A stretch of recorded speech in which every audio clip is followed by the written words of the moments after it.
Job లేక ఇబ్బంది పడుతున్నారా? అయితే మెడికల్ కోడింగ్ మీకు మంచి ఆప్షన్. వెంటనే కాల్ చేసి కోర్సులో జాయిన్ అవ్వండి. నమస్తే, నేను Keshav. Welcome to Suman TV. ఆంధ్రప్రదేశ్లో రాజకీయ నాయకుల మధ్య జరుగుతున్న మాటల యుద్ధాలు, సోషల్ మీడియా వార్ గతి తప్పుతోందా? అలానే సోషల్ మీడియాలో కొందరు కార్యకర్తలు చేసినటువంటి వ్యాఖ్యలపైన అరెస్టుల వరకు వెళ్లాల్సిందేనని కూటమి ప్రభుత్వం డిసైడ్ చేసింది. అరెస్టులు ప్రభుత్వాలు చేస్తే వాళ్ళపైన దాడులు మేము చేస్తాం అన్నట్టుగా వైసీపీ నేతలు వ్యవహరిస్తున్నారు. ఒక మాజీ ఎంపీ స్థాయి వ్యక్తి వీధి రౌడీ తరహాలో పోలీసుల విధి నిర్వహణకి అడ్డుపడ్డారనేది ఈరోజు నమోదైనటువంటి ఫిర్యాదు సారాంశం. అసలు ఏం జరుగుతుంది, ఎక్కడ మొదలైంది, ఇది చినికి చినికి గాలివానగా మారుతోందా? ఈ అంశాన్ని విశ్లేషించేటువంటి ప్రయత్నం చేద్దాం. మనతో పాటు అనలిస్ట్ చంద్ర శ్రీనివాస్ గారు. శ్రీనివాస్ గారు నమస్కారం. నమస్కారం కేశవ్ గారు. ఒక కార్యకర్త సోషల్ మీడియాలో అదుపు తప్పి తనకు తోచినట్టుగా చేసిన వ్యాఖ్యలు మొత్తానికి వివాదానికి కేంద్ర బిందువు. అయితే రియాక్ట్ కాకపోతే ప్రభుత్వం ఒక రకంగా ఉండేది. ప్రభుత్వం రియాక్ట్ అయింది, అరెస్ట్ చేసింది. తర్వాత గోరంట్ల మాధవ్ గారు వెళ్ళి అక్కడ మళ్ళీ దాడి చేయడం, ఇప్పుడు ఆయన అరెస్టు, మళ్ళీ ఆయన విడుదల చేయాలని వైసీపీ నేతలు చేస్తున్నటువంటి ఆందోళనలు ఏంటి, అసలు ఏం జరుగుతుంది, అసలు ఈ స్టార్టింగ్ పాయింట్ ఏంటి దీనికి? సార్ కేశవ్ గారు, మనం ప్రజాస్వామ్యంలో ఉన్నాం. ప్రజలు ఎన్నుకుంటే ప్రభుత్వాలు ఏర్పడతాయి. అవును. ఇటువంటి గొప్ప ప్రజాస్వామ్య భారతదేశంలో ఉండి ఆంధ్రప్రదేశ్లో అధికారంలో ఉంది ఎవరు? ఇప్పుడు కూటమి ఉంది. ఇప్పుడు గుండాయిజం చేయాలనుకుంటే ఎట్లా? ఒక బాధ్యత గల పోలీసు డ్రెస్ చేసుకుని ఒక సీఏగా చేసిన మీరు ఆ రోజున జేసీ దివాకర్ రెడ్డి ఎదిరించి మేసం మెలైసావు. సరే, వైసీపీ పార్టీ వచ్చింది, వైసీపీ ఎంపీ అయ్యావు. 5 ఏళ్ళు మంచి మంచి వీడియోలు కూడా రిలీజ్ చేశారు. ఇవన్నీ జనానికి క్లారిటీ, వీడియోలు ప్రపంచవ్యాప్తంగా వెళ్ళి నువ్వేంటి అనేది, నీ సత్యలత ఏందనేది ప్రపంచానికి తెలియజేసావు. అది నీ మార్కు. ఇప్పుడు మాజీ అయిపోయావు. ఇంకా ఇప్పుడేదో లైవ్లో ఉన్నట్టుగా ఇది సినిమా చూపిస్తారని చెప్పేసి ఎవరో ఈయన సానుభూతి పరులు అంటున్నారు. సినిమా చూపించడానికి అక్కడికి వెళ్ళాడండి. సినిమా చూపించడానికి మీరు మాజీ అయిపోయి మీరు ఏ విధంగా ఇప్పుడు పోలీస్ కస్టడీలో ఉన్న వ్యక్తి పోలీసులు చూపిస్తారా సినిమా? అసలు పోలీసులు ఆల్రెడీ నల్లపాడు పోలీస్ స్టేషన్ కాడి నుంచి నగరంపాడు పోలీస్ స్టేషన్లో చూపించినట్టున్నారు రాత్రి. అంటే ఏదైనా కానీ ఇప్పుడు పోలీసులు తన విధులు ఆటంకం కలిగించడం అనేది ఎవరు చేసినా తప్పే. ఇప్పుడు అతని మీద ఎలిగేషన్స్ వచ్చినాయి. ఎవరి పేరు మీద? చేబ్రోలు కిరణ్ మీద కేసు ఫైల్ చేశారు. పార్టీని సస్పెండ్ చేశారు. గత 5 సంవత్సరాల్లో అనేక మంది గోరంట్ల మాధవులు ఏం మాట్లాడినా, కొడాలి నాని మాట్లాడినా, రోజాలు మాట్లాడినా, జోగి రమేష్ మాట్లాడినా, అనేక మంది మాట్లాడినా వాళ్ళకి ప్రమోషన్సే. అధికారిక భాష అది, అధికార భాష. వాళ్ళు ఇంటి మీద దాడి చేస్తే మంత్రి పదవి, పార్టీ ఆఫీస్ మీద దాడి చేస్తే ప్రమోషన్స్, ఇవన్నీ కూడా మనం చూసాం. చూసిన మాట వాస్తవం. సరే, 5 సంవత్సరాల్లో ప్రజలు తీర్పిచ్చారు. 151 నుంచి 11 సీట్లు పరిమితం చేశారు చేసిన తప్పుకి. కానీ చంద్రబాబు నాయుడు గారు అలా చేయట్లా. వితిన్ 24 అవర్స్లోనే అతను అరెస్ట్ చేసామన్నాడు. పార్టీ నుంచి పూర్తిగా సస్పెండ్ చేశారు. అతను చేసింది కూడా తప్పే. ఆ తప్పుకి పర్యవసానం అనుభవించాల్సిందే. ఒక ఆడవాళ్ళని, మహిళల్ని వ్యక్తిగత అన్నం చేయటం ఎవరు చేసినా తప్పే. ఇతను గతంలో ఆమెని విడుదల రజనీ విషయంలో కూడా తప్పు చేశాడు. అప్పుడే కఠినంగా వ్యవహరిస్తే ఇందాక వచ్చేది. ఇప్పుడు చేసింది అంటే మా ప్రభుత్వం ఉంది, మమ్మల్ని ఎవరు ఏం చేయలేరు, మేము ఎలా అయినా కానీ ఆడుకోవచ్చు అని చెప్పని మాట్లాడుతున్నాడా ఇతను? లేదా ఇతను చూసి ఇంకో నలుగురు తయారవుతారండి. ఇప్పుడు ఎక్కడోసారి కంట్రోల్ కావాలి. కంట్రోల్ చేశారు. సరే, అతను అరెస్ట్ చేసి తీసుకెళ్తున్నారు గుంటూరుకి. చేసే క్రమంలో మీరు ఏ హోదాలో, మీరు అసలు అక్కడ ఎందుకున్నారు? ఏ హోదాలో వాళ్ళు పోయి ఆయన దాడి చేసి కింద తీసి చేసే పరిస్థితి ఎందుకు వచ్చింది? అంటే పోలీసులు ఏమైనా రెచ్చగొట్టారా? ఎందుకంటే ఆ వీడియోలు చూస్తే పోలీస్ వెహికల్ని ఇలా తట్టి బయటకు దింపమని అడుగుతున్నారు. అంటే ఈయన ఇంకా పోలీస్ అనుకుంటున్నాడా, లేదంటే పోలీసులు? మీరు అన్నట్టు ఆ ట్రాన్స్లో కల్లా ఉన్నట్టున్నాడు. అంటే దించితే కొడతాడా, కొట్టి చంపేస్తాడా? పోలీసుల పని వాళ్ళు చేసుకోకుండా ఆటంకం కలిగించడం అదొక నేరం. ఇక్కడ చాలదన్నట్టుగా రోడ్డు మీద కాకుండా మళ్ళీ ఎస్పీ ఆఫీసులో పోయి వీరంగం సృష్టించడం, వాళ్ళ విధులకు ఆటంకం కలిగించడం వల్ల అతను నగరంపాలెం పోలీస్ స్టేషన్లో కేసు నమోదు చేశారు. ఆ తర్వాత రాత్రి అంతా ఎక్కడ ఉండారని చెప్పి పాపం అమ్మటి రాంబాబు గారు మా మాధవ్ని చూపించండి అన్నాడు రాత్రి అంతా. మరి పొద్దున్నే నల్లపాడు పోలీస్ స్టేషన్లో ఉంచారన్నారు. ఇప్పుడు తీసుకెళ్లి కోర్టుకు హాజరుపరుస్తున్నారు. డెఫినెట్గా రిమాండ్కి తరలిస్తారు. ఎందుకంటే విధుల్లో యాజ్ ఏ లామెన్గా నేను చెప్తున్నాను కేశవ్ గారు, విధుల్లో ఆటంకం కలిగిస్తే అతను ఎంత పెద్దవాడైనా కానీ డెఫినెట్గా శిక్ష అనుభవించాల్సింది. ఇది సీరియస్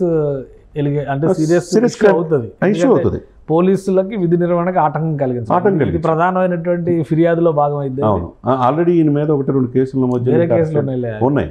ఇదే సమయంలో ఈయన పోయి నన్ను పట్టుకుంటారా లేదా, దమ్ముంటే కాసుకో అని చెప్పన్నట్టు పోయి చిక్కినట్టుగా అనిపిస్తుంది. ఏమంటారు కేశవ్ గారు? అదే ఇప్పుడు వల్లభనేని వంశీ కూడా ఏదో అనవసరంగా దారిని పోయేదాన్ని మెడక దాన్ని చుట్టుకున్నట్టుగా అదేదో కిడ్నాప్ వ్యవహారం తీసుకొచ్చి ఇప్పుడు ఆల్రెడీ ఆయన అవస్థ పడతా ఉన్నాడు. ఈయన కూడా ఆయన మీద ఉన్న కేసుల సంగతి పక్కన పెట్టి ఇక్కడ అత్యుత్సాహం చూపించి ఇరుక్కున్నాడా అనే సందేహం అయితే వస్తుంది. 100% అత్యుత్సాహం చూపించాడు. పోలీసులు విధులు ఆటంకం కలిగించడం నేరం, ఎవరైనా ఒకటే, ఇక్కడ తప్పదు ఆయనకి. ఇప్పుడు మరి కాసేపట్లో జడ్జి గారి ముందు హాజరుపరుస్తున్నారు, వాళ్ళు రిమాండ్ తరలిస్తారు, జిల్లా కోర్టుకి వెళ్ళాల్సిందే.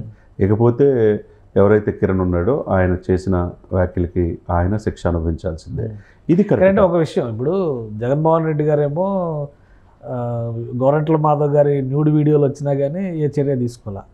ఇప్పుడు ఎమ్మెల్సీ దువ్వాడ శ్రీనివాసరావు గారు ఆయన వీరవిహారం చేస్తున్నారు మీడియాలో. అయినా ఆయన అధికారికంగా ఎమ్మెల్సీ అనేటువంటి హోదాలో మొన్న సమావేశాలుగా అటెండ్ అయ్యి పవన్ కళ్యాణ్ మీద చేసిన వ్యాఖ్యలు దుమారం రేపినాయి. అవునండి. అలాగే ఒక ఎమ్మెల్సీ ఒక హత్య కేసులో డోర్ డెలివరీ చేశారని ఇట్లా రకరకాల మంది పేర్లు వచ్చినా కానీ ఎవరి మీద పల్లెత్తు మాట జగన్మోహన్ రెడ్డి గారు అనలేదు. అలాగే టీడీపీ ఆఫీస్ మీద దాడి చేస్తే నన్ను తిడితే ఏదో ఆవేశంలో మా పిల్లోళ్ళు వెళ్ళి అక్కడ కొద్దిగా హడావుడి చేశారు అంతే అని అన్నారు. ఇక్కడేమో ఏకంగా అరెస్టులు చేస్తున్నారు. కార్యకర్తల్లో మనోస్థైర్యాన్ని ఇది పెంచుతుందా, తగ్గిస్తుందా?